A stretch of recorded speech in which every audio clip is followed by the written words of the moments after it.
Okay, I'm going to start by saying a few words about the final examination. And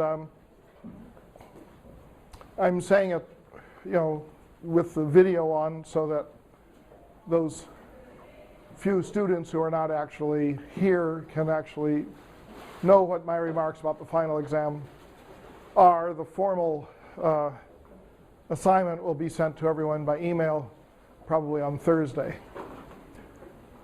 I mentioned in the very first meeting of this class what the final exam would be, and I want to elaborate upon that.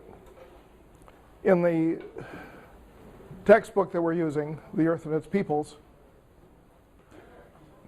by the end of next week we will have gotten through the next to the last chapter. That ends with the end of the Cold War. The final chapter, which in the 5th edition was pretty good, but in the 5th brief edition is terrible, because I wrote it in the 5th and a colleague wrote it in the brief. I'm not going to ask you to read the final chapter, though you're certainly free to read it. It actually is a conflation of two chapters that had originally constituted the most proximate part of the narrative of world history. And instead, for the final exam, I want you to write an outline of what you think should be the last chapter of a book, a textbook on world history. Now, what I mean by an outline is a title for the chapter, a list of what we call the A heads, that is to say the primary divisions of the chapter, a list of the B heads, which means the subheadings under the primary headings. The A heads should probably not go beyond 5, but you could have as few as 3. The B heads should probably not go beyond 3 or 4. And I want to have a paragraph explaining why you have chosen the topics that you have chosen as being the proper ones. The time span for the chapter is 1991 to the present. How you want to define the present is part of the decision that you will make, although in a textbook ordinarily you bring your final chapter up as close as you can to the date of use so that you prove to your end users that history is still going on and the authors are keeping up with it. And I also want, and the final part of it would be the introduction to the chapters. As you will have noticed by the incredibly close scrutiny you've given to all the previous chapters in the book, the introduction to each chapter is basically a narrative piece, often singling out a single incident or personality, but it could be more theoretical than that. And it should be something like, let's say, 200 words long. So basically, I'm going to give a take-home examination that will be asking you to write, let's say, 15 or so paragraphs. And it will be due on the date of the final exam scheduled for this course, but I can't remember what that date is. We do not have an in-class final. Now, in thinking about how do you organize history from 1991 onward, you're free to use anything you like. One of the great problems of history is thinking about contemporary history, as some people call it. That is, say, the history either that has transpired during your lifetime or within the lifetimes of people to whom you have easy access. For many years, I had a seminar in which, for graduate students, usually first-year graduate students, and my assignment, the first assignment in the seminar, I would pick a year. Like I would pick, if it's now 2011, I would pick, say, 2008. And the assignment would be, in 3 pages, write a history of the year 2008. With the understanding that you cannot consult any written sources whatsoever. You can talk to people, you can remember, but you cannot look anything up. You can cheat by talking to someone and saying, would you go to Wikipedia and look up such and such? But I would not reward that in particular, because what I was trying to do was to pose for graduate students the kind of challenge that chroniclers throughout history have faced until fairly recent times. That is to say, they, in some ways the most important part of the assignment was that it was 3 pages long. Because if you're writing a chronicle, there has to be a limit to how much you put in. And if it's only 3 pages, it means that you have to select. And so the problem of selection, which if you're writing an exhaustive, 6-volume history of the American Civil War or something, maybe you put in everything you know. But the fact of the matter is, most historians, most of the time, are selecting. And the more general the history, the greater the challenge of selection. Not only the selection of topics, but the selection of what data or anecdote and so forth best fits the topic that has been selected. And then I threw in the proviso that you could not consult with anyone, or that you could not consult any written sources, simply because throughout most of history, people who were compiling annals had no access to records. Now we can go back and we say, we can find the archives of such and such, or here's some correspondence preserved and so forth. But if you were in let's say a pre-print era, or even in the print era, most people who are going to write down stories about what happened didn't have access to a broad array of archival materials. They might have access to 1 or 2.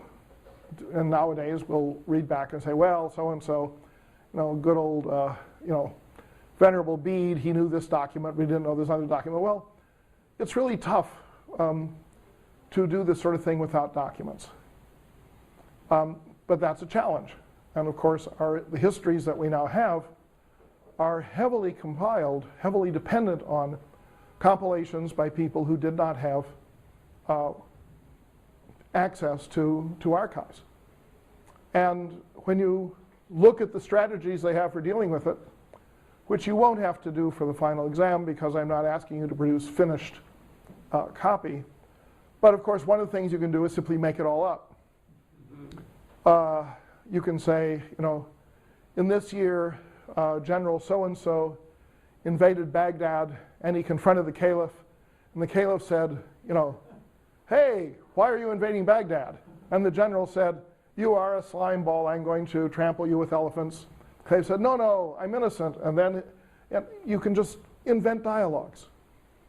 We have invented dialogues, invented stories, invented anecdotes, particularly invented numbers that have been around for hundreds, in some cases thousands of years, and which, frankly, a lot of our history today relies on.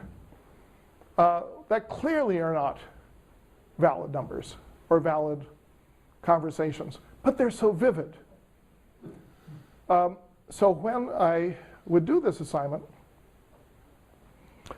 then I would have the students all read aloud their 3-page history of the year. and depending on their background or their interests,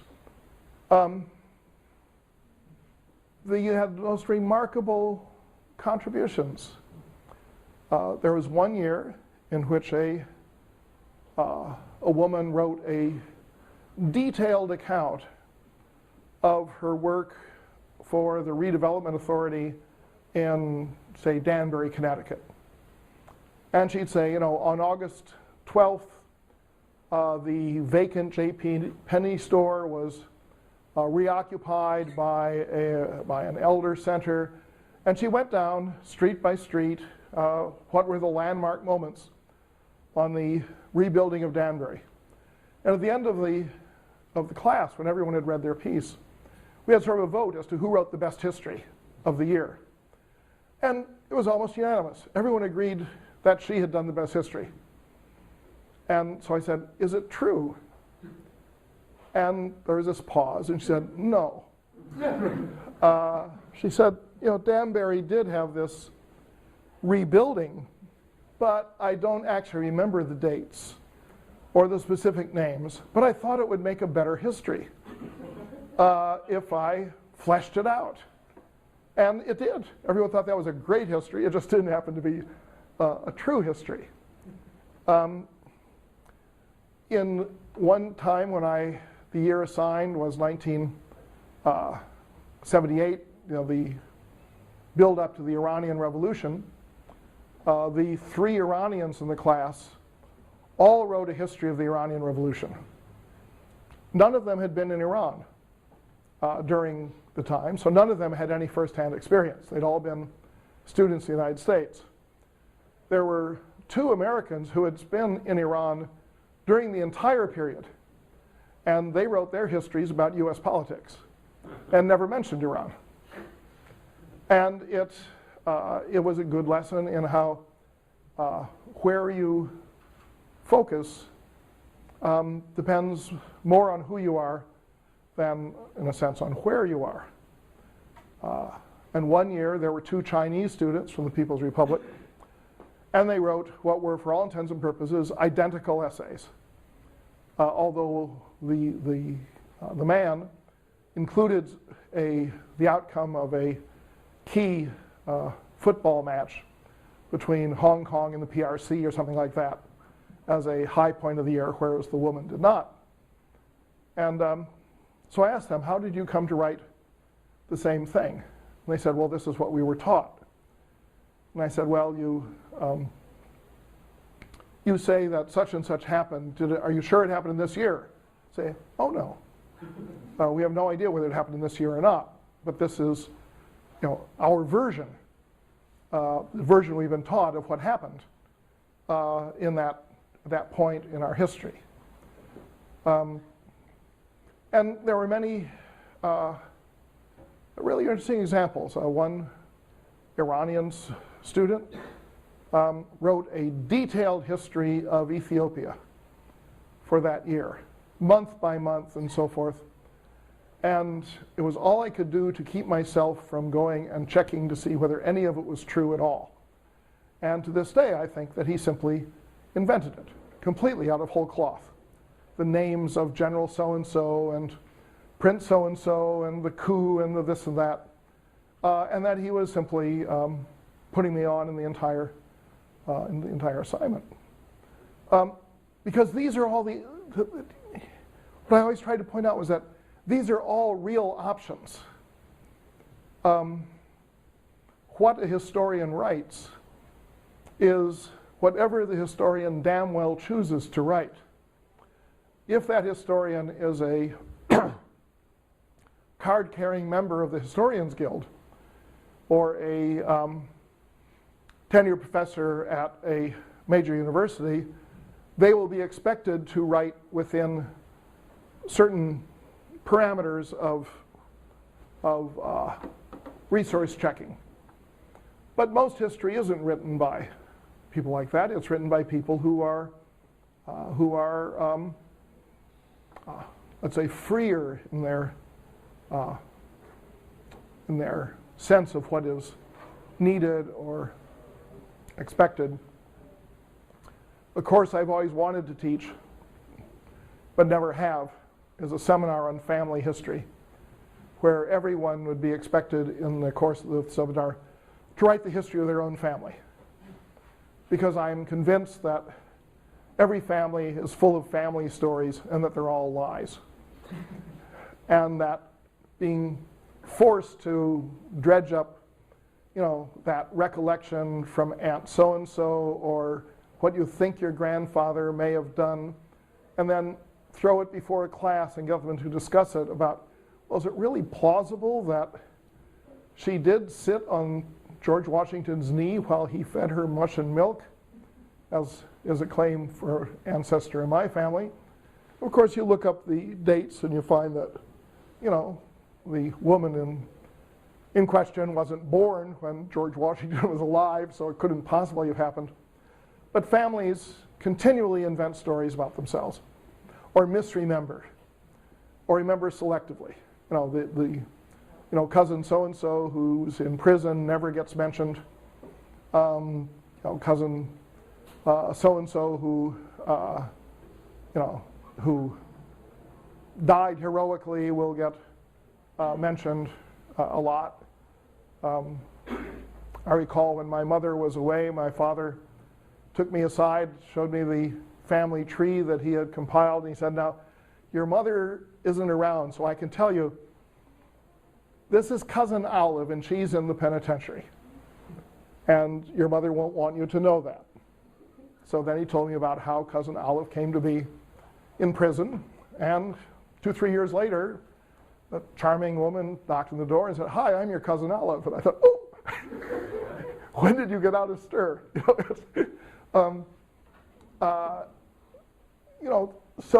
My wife always hated it if I mentioned that a cousin who is in prison in the state of Washington for child molestation. He writes a lot of poetry in prison, has a lot of free time. I've never met him.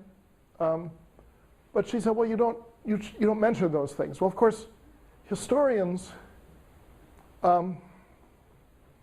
cannot rely upon this sort of selectivity being the best way to construct a narration.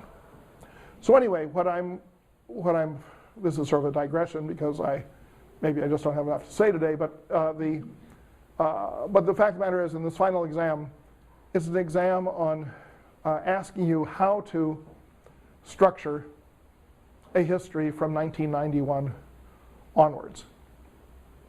Now, in a way, that's a particularly difficult burden because, as I said, the closer you get to your own times, both the greater the opportunities and the greater the let's say the fewer the limitations, and it can be very difficult to decide what you want to write. And I would apply that to the entire 20th century, and not just to the, let's say, the last decade plus the 21st century, insofar as we have had it. A couple of weeks ago, I was talking about 20th century history. And the more I look at the way we have done it in this textbook, the more questions I have. So that the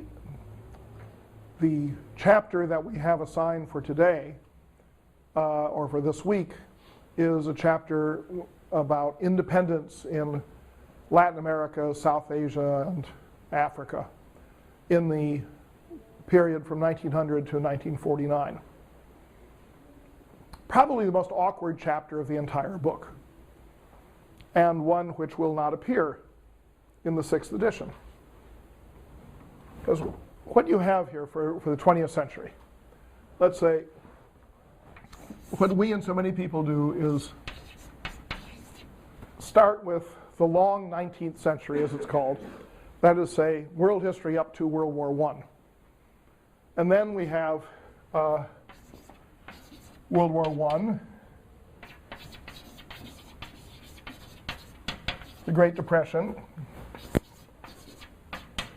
World War II, and the Cold War. that is the structure of the narrative as it appears in the preponderance of textbook approaches. So what we've done is stick a chapter in here after World War II, but before the Cold War, that deals with problems in the non-Euro-American Sino-Japanese orbit during the period 1900-1949. Because of course one of the problems of this sequence here as the dominant narrative and is that it really is a Euro-American and Sino-Japanese story. It's not a world story, but it is still received as the great story of the 20th century, and the story that if you were to leave it out, it would be felt that you had done something really wrong. Now last week I talked about Steven Pinker's book about declining violence, and he makes this rather curious argument that this narrative, particularly the World War I, World War II part of it, constitutes giving a privileged position to two anomalies, or perhaps one big collective anomaly of a pinnacle of violence over in the midst of a long-term decline in violence. And he argues that it's the period precisely since the end of World War II that shows where we are in the world today, and that we are in a world that is largely at peace. The Cold War never turned into a shooting war, except of course in Korea and Vietnam and a half a dozen other places. And the peace continues, so he calls it the Great Peace, or the Long Peace. And he says, you know, you look back in the 20th century, why look at the first half when it's the second half that is your harbinger of things to come? And the first half was a horrible nightmare that you can afford to forget because it was anomalous. It was outside the long-term trend. Now I've spoken somewhat disparagingly of this theory last week. I'm not going to go into it again. But it does raise a question of, for those things that don't fit in this narrative arc, what do? Do you mention them before, or do you mention them after? So that, you know, you look at, you say you're doing it after, and you go back, let's say, to the Mexican Revolution, and Pancho Villa, and things that were going on at the turn of the century. And then you carry it forward and you give the history of Mexico since that time. Or you go back to the history of Brazil, the history of Argentina, circa 1800, circa 1900. And then you carry the story forward to 1949. In order to provide a, to convince people that you're doing world history, you can't leave out the Western Hemisphere, let's say the non-English speaking Western Hemisphere. On the other hand, where do you put it in? It doesn't fit in the big narrative. Similarly, South Asia. So this chapter will go back to the late British period in South Asia, in the post 1857 occupation of India, and will tell the story of the rise of independence movements, how 1 million Indian soldiers participated in World War I enthusiastically on the British side, but how after the war there was a strong mobilization toward achieving independence. And who leads that mobilization? it's Mahatma Gandhi. Now, Gandhi all by himself provides a story that nobody can afford to leave out. And you think, when you have political movements, political leaders today, who are the comparisons that you have? Well, on the bad side, you can always compare somebody with Hitler. Good old Saddam Hussein is like Hitler, or Ahmadinejad is like Hitler, or your boss at work is like Hitler. I mean, you always have a nice comparison on the bad side. But on the good side, how far back do you go? Does anyone ever say, what we need is a statesman like Bismarck? You say, well, it's only the 1870s, but who remembers anything worth remembering about Bismarck except he presided over German unification, and what a triumph that turned out to be? Or do you say, we need people like Abraham Lincoln? Well, nobody really goes back quite that far. But Gandhi is cited, thousands of times as the sort of paragon of what a peaceful and successful resistance to autocracy or authoritarian rule should be like. Who else is there? You have Martin Luther King, you have Gandhi. Martin Luther King's recent. You go back to Gandhi. Is there anyone before Gandhi? Mandela. Now, Mandela is since Gandhi. So, but is there any model of a good political person prior to Gandhi? Well, there's Jesus. And I do not disparage people who, in their private moments, say, well, what would Jesus do? He was a good model in many respects, not all respects. He was never commanded an army in battle. But let's say between Jesus and Gandhi, who do you come up with? Muhammad. If you're a Muslim, you can come up with Muhammad. And they do. And that's an important exception. But by and large, the memory people have only goes back a fairly short way in terms of thinking in comparative terms that are personal. Now, you might compare the United States as a toppling empire with the post-Augustan Roman Empire or something, or with the post-Charlemagne Frankish Empire. You might do an institutional comparison, but if you're talking about people who are whose names are talismans of political significance, you just don't go back very far. You can go back to JFK, to the degree anybody remembers what he actually did or thought or stood for. The founding fathers now seem a little quaint. You say, I really want to be like Charles Carroll of Carrollton, or Button Gwinnett, or one of the other signers of the Declaration of Independence. But the thing is with Gandhi is that you can't write the history of the 20th century without putting him in. But he doesn't fit into the narrative arc of World War I, the Depression, and World War II. But he's in the same time frame. So where do you put him? Do you go back and you say, well, let's deal with Latin America, Africa, and Southern Asia to 1949 before we have told the story of the World Wars?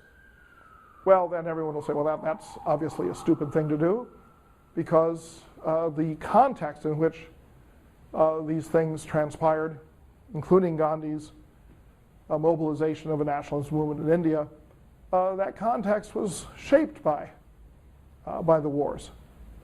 But can you do it later?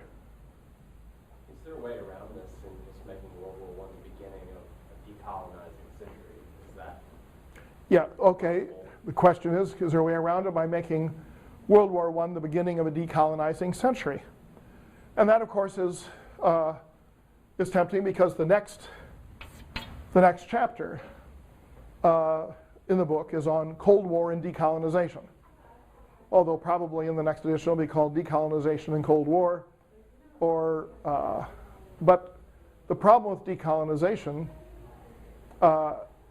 is that so much of it is contingent on the outcomes of the wars that it's, unless you've decided to replace the war narrative with the end of empire narrative, then you could do it, but of course then people would say, well, what happened to the Great Wars? In the long run, the Great Wars are going to be diminished and probably folded together, and other narratives are going to emerge, particularly as those countries that were not engaged primarily in the Great Wars begin to play a greater role in contemporary history. In other words, the story of Brazil is one that scarcely any non-Latin American specialist or Brazil specialist bothers to read. And yet, in another 25 years, the importance of Brazil may be so unquestionable that it will be necessary to go back and talk about Brazil. Same thing with India, obviously. So it's, you could look at it as the first stage of decolonization. But then it's also messing up some of your other narrative lines.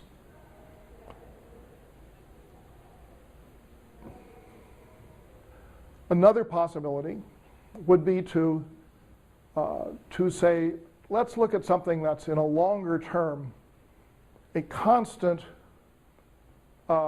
recurrent, and seemingly irresolvable problem. How do you pay for war? Now you do that, and you can go back to pretty much the origin of gunpowder, if not before. Indeed, you probably go back before. You can say, one of the paradoxes of history is that warfare recurs, that warfare is engaged in by people who are in quest of victory. And they see victory as being materially beneficial to them. Sometimes there are wars that are fought more in revenge rather than for material gain, but let's stick here with ones that are fought with the notion that the victor will come out with some benefit. But the problem for both the prospective victor and the prospective loser is, how do you pay for the war? The number of convulsions that are experienced by different countries over a period of several centuries that are triggered by a lack of money, or not so much a lack of money, but by the production of worthless money to pay for the war. These are innumerable. The question of war and national income is a constant vexation down to the present day. National income is something that is measurable.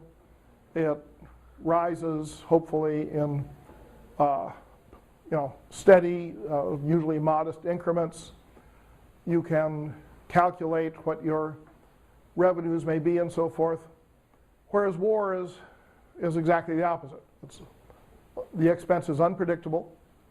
The expense increments in ways that you can rarely foresee. And in order to fight wars in the last several centuries, people have either had to borrow money, which then produces huge problems of repayment, or they have had to produce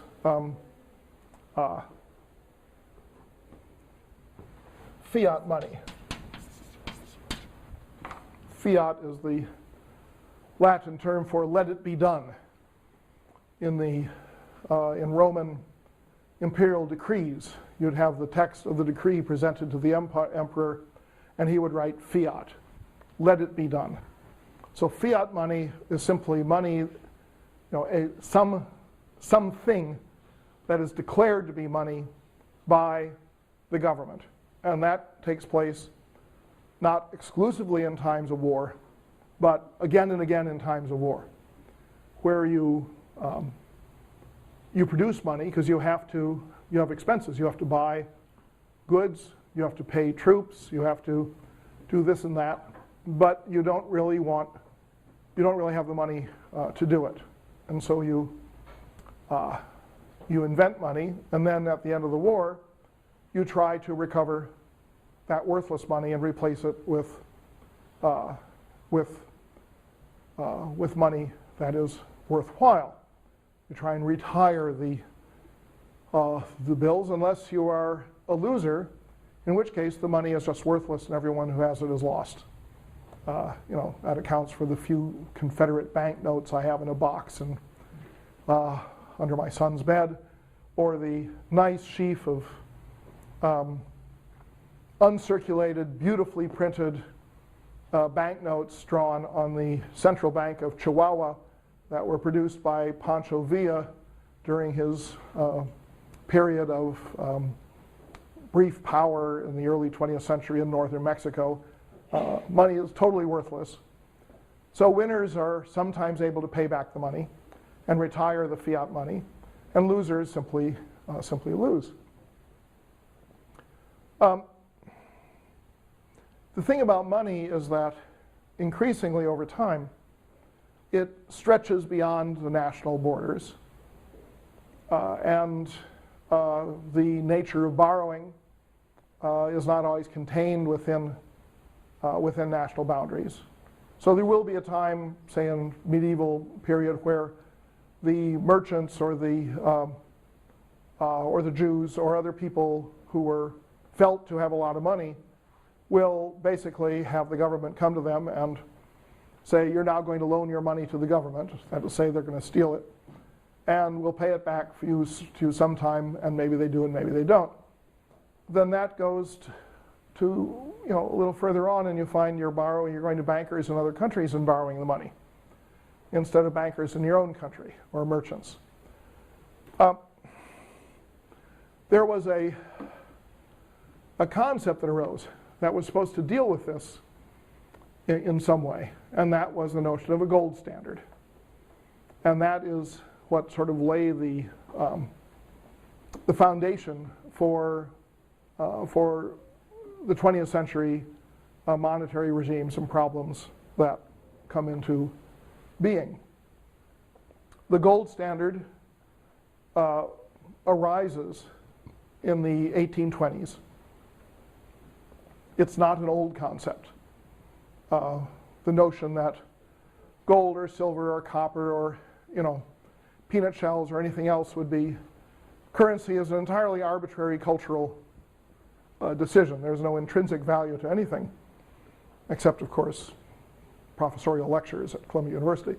But the gold standard declared that all money that is produced should be convertible to gold, and that the amount of money that is available will be a direct multiple of the amount of gold that is available. That is to say, if you say an ounce of gold is worth so many pounds sterling, that'll be your fixed multiple. And the idea was that countries that had gold, their currency would fluctuate according to how much gold they had. And this was visualized as a homeostatic system, one that was self-correcting in every respect. So that supposing you had a country that exported more than it imported, so people were buying goods from this country, and the country was acquiring gold or acquiring money that was convertible into gold. So that meant that the total gold stock of the country was increasing. And then in the theory, as the gold stock increased, the government would turn the gold into coins or into cash convertible into gold and increase the money supply because they had more gold, and so they could increase the money supply. This would increase prices because you wouldn't have necessarily an increase in the number of goods produced, but rather you would have more money chasing the same quantity of goods. So you would have an inflation. This is called the price effect. The price would go up. And when the price went up, it meant that the price of the goods you were exporting became more difficult for overseas importers to afford. So they would bring in fewer of your products, and your wealthy people would buy more of the foreign products and pay more for them, and you would end up stabilizing everything by having a modest inflation. Then if it was the other way around, and you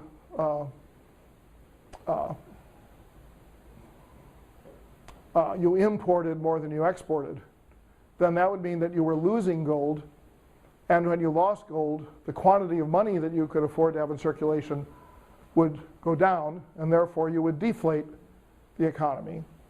And everybody would suffer from a certain amount of austerity until things evened out. Your prices go down, making your goods more affordable in international trade, and therefore your trade balance comes back into equilibrium.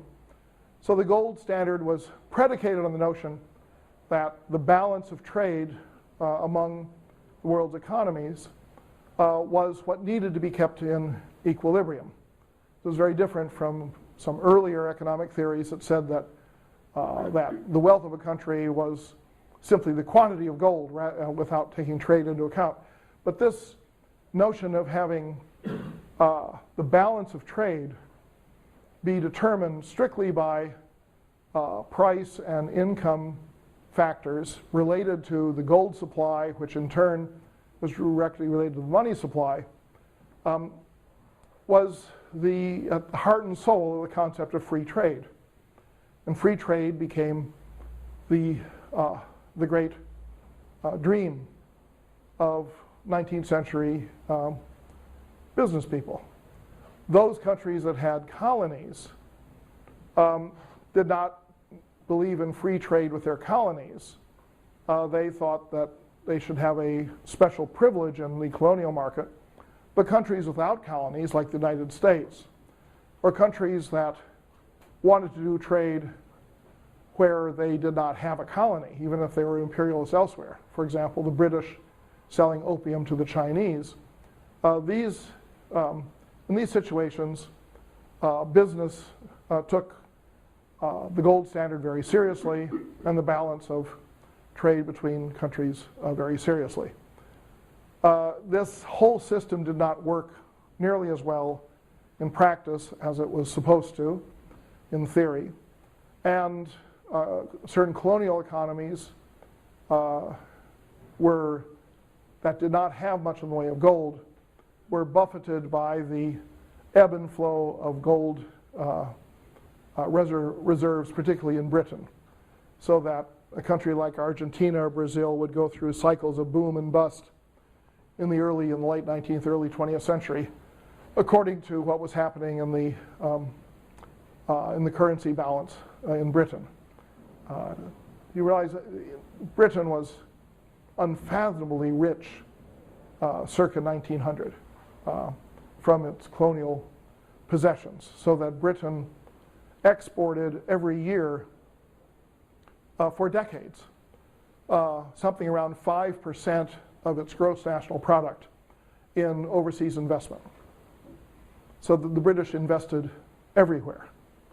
And that, of course, meant that any perturbation of the currency exchanges in Britain would cause people to withdraw investment or extend investment, and this was particularly felt in these colonial areas. Say Britain, say France and Germany were exporting something more like 2% or even under 2% of gross national product in terms of overseas investment at the same time.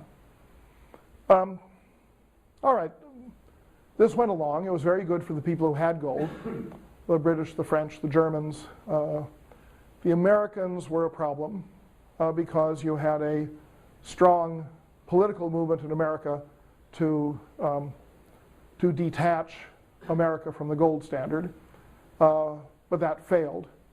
And prices that would have gone down if we had shifted to a free silver standard stayed high, which was good for American balance of trade. But when it came to a war, remember, if this is coming into effect in the 1820s, this is after the fall of Napoleon in 1815. There's no major war in Europe from then until World War I. There are some wars, like the Franco-Prussian War of 1870 or the Austro-Prussian War. These are very brief wars. And the amount of money that you had to pony up to fight the war was more or less affordable. Colonial wars were the financial investment in colonial wars was less than it would be in a European war, because if you used local troops, they were much cheaper than if you were bringing out troops from the metropolitan center. So basically, the gold standard economic system had a fair degree of stability for the major financial powers in the world down to World War I. Then came World War I. And the war that was supposed to end quickly dragged on for 4 years. The countries involved, except the United States, became deeply, deeply dependent on fiat money. They simply printed money. So by the war's end, their currency no longer was convertible into gold, but they became obsessed with the idea that they must return to the gold standard. And they took measures to try and do so. The classic measure would be that if you had too much money in circulation in relation to how much gold you have, that you should impose a recession, what we would now call a recession or a deflation. So in Britain, after the war, the government limited the amount of money to try and get back on the gold standard, and created massive unemployment and an economic depression. In France, the conviction of the French government and central bankers was that they could get all the money they needed from Germany, which proved not to be the case. And in Germany, they went for massive inflation to sort of magic the debts away. And I've mentioned this before. Out of this comes the sort of frantic years of the 1920s, followed by the Great Depression of the 1930s. But for other parts of the world that did not play a role in the war, they were drawn into the aftermath. They had to deal with the financial consequences. But for people in many colonial areas, those financial consequences seemed like an opportunity. You take a country like Egypt. During World War I, the British were in occupation of Egypt. They had been occupying Egypt since 1881. They had an army based in Egypt that fought to prevent the Ottomans from seizing the Suez Canal. But of course they had to feed that army and equip that army. And how were they going to do that? They couldn't ship goods very easily from England because England was in difficult straits in terms of supplying itself, and shipping was very difficult. So what they did was simply take the money from the Egyptians. They would say, well, we need so much food, so we will commandeer the food that we need, and we'll carry it on the books as a loan from you. It wasn't a voluntary loan. By the end of the war, Egypt technically was very rich because they had these huge, bookkeeping surpluses that they gained by essentially commandeered or forced loan relations with the British. And that wasn't the only country to be in that situation, to find that they had not been borrowing money to fight the war, because most of them weren't fighting the war, at least not directly, but they were supplying goods at a price, and now they had balances that they wanted to bring home, and it conduced to a feeling of political power. That instead of being constantly imposed upon financially, now they felt they had some sort of leverage vis-a-vis the colonial powers. In Egypt, that took the form of sending a delegation trying to send a delegation to the peace conference. In India, it takes the form of the nationalist movement that Gandhi leads. But in various parts of the world, the economic consequences of the war and the subsequent disarray of European finances led people in the colonies to feel that maybe the great edifice of colonialism is weakening. The Great Depression compounded this, although it brought more misery than opportunity, but that was spread widely. Then you come to World War II, and the gold standard has never been restored prior to World War II. The only country that has a lot of gold is the United States. The question of how to fight World War II is a huge question for the powers. World War II costs, an enormous amount of money. By the end of World War II, the question of what money do the colonial powers have left to engage with the nationalist forces in their various imperial possessions. That became a crucial question. Does Britain, here you have India provided 1 million troops in World War I, 2 million participants in World War II, not all as troops. India felt that they were owed something. Britain had promised them something with absolutely no sincerity to the promise as far as anyone can tell. But now, was Britain in a position to fight to keep India? And the answer was no. If you had not had World War II, would the Congress Party in India have successfully negotiated the partition that took place, making India and Pakistan independent states? Well, probably not. It's the impoverishment of Britain that is key not only in India, but throughout the British Empire.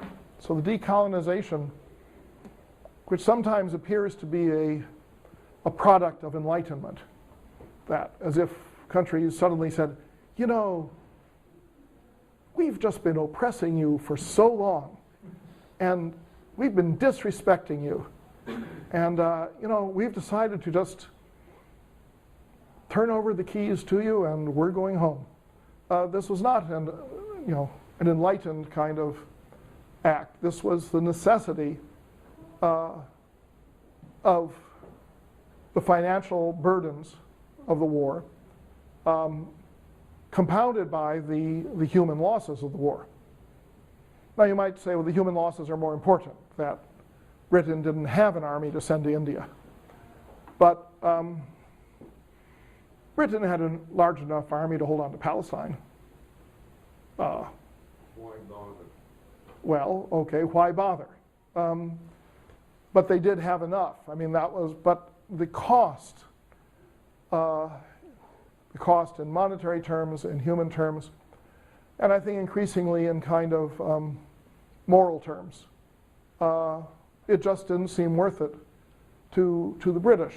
And so when you look at the colonial wars that the British fight, they are primarily before World War I. Then you have more or less a hiatus down to the end of World War II, and then you have independence, and you don't have much in the way of wars. For the French, on the other hand, it's very different. The French had not been as overwhelmed in World War II as the British because they lost the war early on, and they still saw their colonial territories as places that were going to yield wealth.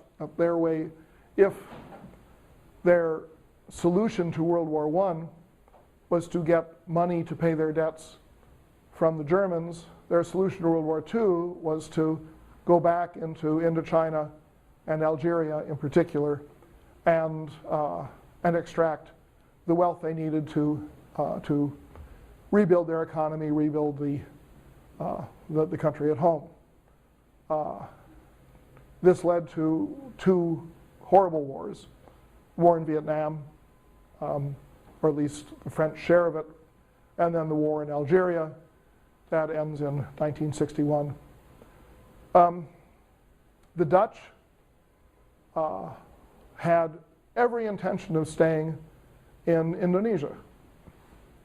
You know, Holland is this big, and Indonesia is this big, and there was so much money to be made if you could hold on to Indonesia, that this would rescue the Dutch, but they simply didn't have the money or the manpower, the capacity to do it. So the decolonization, and this is where that point you were just making earlier, really is important, is that decolonization that in our textbook and in many other accounts of the 20th century is seen as something that is a post-World War II phenomenon, is an outcome of a much longer sequence of things in which the movement of Gandhi will stand out for its symbolic and moral weight. But it isn't simply a matter of what people in colonial areas are able to muster in terms of local political power, but it's also the balance of capacity that you have between the colonial metropole and the various colonies that are under its rule. The financial burdens of World War I, the Depression, and World War II destroyed imperialism by destroying the capacity of the imperialist powers to continue as they had. This can be seen, of course, as a series of effective national struggles for liberation. And that's true. You had successful national struggles for liberation, whether they're in Vietnam or in with Ho Chi Minh, or in Indonesia with Sukarno, or in India with Gandhi's successors, but without the debilitation of the imperial powers, I don't see any particular reason to think that that imperialism would have disappeared in the second half of the 20th century. How about the Crimean War? The Crimean Wars in the It's in the 19th century. 1850s, yeah. Wasn't that very expensive? The Crimean War was moderately expensive. It didn't last all that long, and the primary burdens of expense in the Crimean War were on Turkey and or the Ottoman Empire and Russia, rather than on Britain and France. But Britain and France paid a fair amount of money for it. But compared with these later wars, the Crimean was pretty insignificant. Same thing with the Boer War. So you could say, well, let's look at the 20th century as a long episode of economic history. And if you do that, then you get into the efforts at the end of World War II to create a new economic system. Efforts that created the International Monetary Fund and the World Bank, neither of which has ever functioned on the scale and with the effectiveness as was visualized. You go back to 1945, 46, and you find John Maynard Keynes, who's advocating that there should be a new currency in the world, at least for accounting purposes, called the Bancor. And the Bancor would be an international currency that all countries would be party to through a world bank that was truly a world bank that all countries would be party to. It never came about. The Americans did not want it, but a lot of other people did not want it as well. So the agreements that were made about international finance in the late 40s were not adequate to deal with the results of the war, and it ended up with the United States as the main source of usable wealth in the world for a period of time. This took the form of the Marshall Plan for European powers that had fought against Hitler and Mussolini, which was bad luck for the Spaniards because they had been neutral during the war and therefore they didn't get any of the money until they joined NATO, and then they got a bonus for being part of NATO. In Japan, it took the form of the Korean War, where the amount of money the U.S. paid to base forces in Japan and to buy logistic goods locally in Japan to pay for to supply the troops in Korea. This was the Marshall Plan for Japan. This is what fed money into the Japanese economy that made the great Japanese industrial advances of the 60s and 70s possible. The United States, thus, in world financial terms, becomes what England had been in 1900.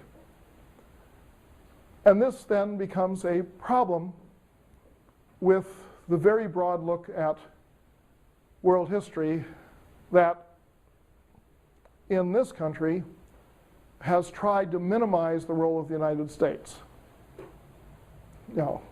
In high schools and colleges, American history is taught as a separate subject and is the most popular area of history for pretty much every history department in the country. So world history textbooks and world history courses take it as a given that the students already know or are taking or will familiarize themselves with American history, and therefore we won't talk too much about America. So the American Revolution is there in sort of a brief form. The Civil War is barely talked about. It's not until you get to 1898 and the Spanish-American War where America starts to act in an imperialistic fashion, although you have some previous episodes in Latin America, that the United States sort of shows up on the scene, and then it shows up even more in World War I because we send troops to Europe in World War I, and Woodrow Wilson plays a significant rhetorical role in dealing with the outcome of World War I. But then the United States is less than dominating in the interwar period until you get to World War II, where the United States plays a very, very important role and ends up with a ton of money. And also with an economy that is skillfully managed in the late 40s and 50s in order to provide employment and consumer goods and so forth for the American home market, a substantial inflation to keep that going. But by and large, compared with the way many countries handle the ends of wars, in terms of the domestic economy, the United States handled it quite well during the Eisenhower era, or the Truman-Eisenhower era.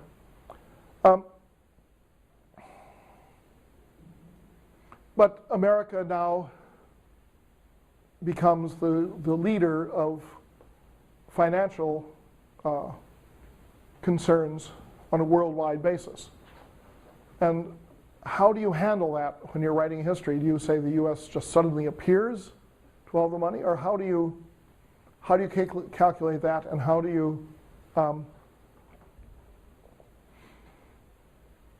you see it affecting the way in which America relates to the rest of the world? Let me take the last matter. Incidentally, this is a temporary phenomenon. We had lots of money in the 40s and 50s. Now, Saudi Arabia and Qatar have lots of money, and China has lots of money, and we don't. So it's a temporary phenomenon, and if you're looking in the long term, you look at the continuing American expenses for wars, whether it is Vietnam or Korea or Iraq or Afghanistan, or the great armaments expenses, the Cold War. The peace dividend that we had at the end of World War II got spent, more or less. But we didn't have any replacements until the oil crises of more recent times and the rise of China. Briefly before that, Japan. So you can talk about the emergence of the United States, and people who will write about the 20th century was the American century. Dubious proposition, but one that could be argued for, say, the period 1940 to 1965 or something like that. It might work. But when a country moves either to a position of supremacy, of great power status, or from such a position, the impact upon the thinking of people who consider themselves, rightly or wrongly, as being players in the political or the policy-making game, that impact is terribly important, because it then shapes the intellectual climate that you have that you have at any particular point in time.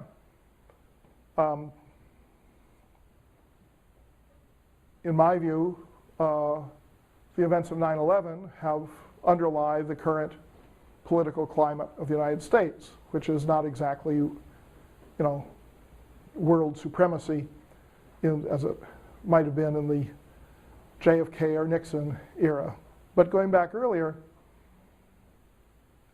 the Americans who came out of World War II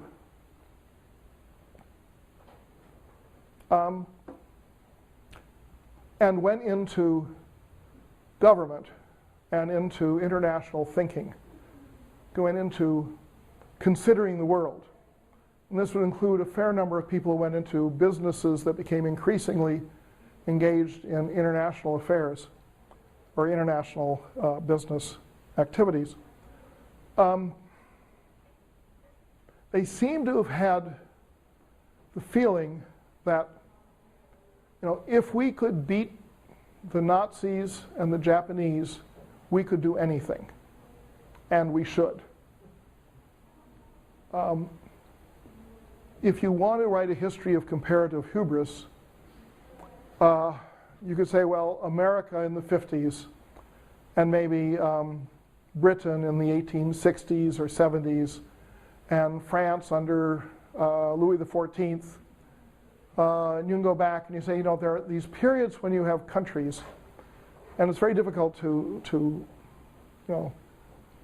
sort of talk about a country in this way, but it's really the mindset of leadership elements in countries, where there are points where they think we really can do anything because we are smart and we are able and we are determined, and by George, people like us. It's a very strange moment.